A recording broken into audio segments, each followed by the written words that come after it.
Ayan, nag-crave si Mrs. ng adobong silip. Lutuin natin. So, ito yung ating silit. Ayan, binaliktad ko na to.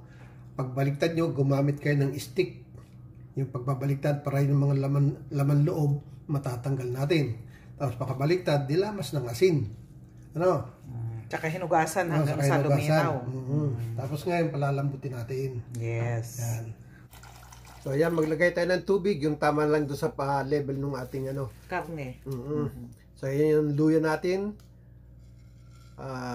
Dahon ng laurel, saka pamintang buo. Lulutuin natin yan hanggang sa lumambot. Ito, malambot na. Hahanguin natin. Itatapon na yung sabaw niyan, ano? Kasi hindi na natin yan kailangan. So, ayan, putol-putulin natin. Depende sa gusto nyong laki. Saka na tayo magigisa. Ayan, 3 tablespoon na oil. Medyo marami yung mantika nito kasi prito-prituhin pa natin konti. So, yung ating bawang, isang buo. Para mabango. Ayan, pabanguhin lang. So, yung ating sibuyas, isang medium size.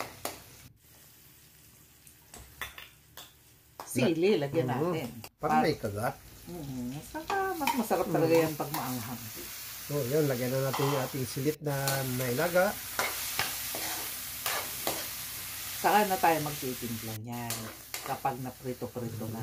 No. Prito-prituhin nyo para lumabas muna yung sarili niyang mantika. No? So, ayan. Ayan. 2 pirasong dahon ng laurel.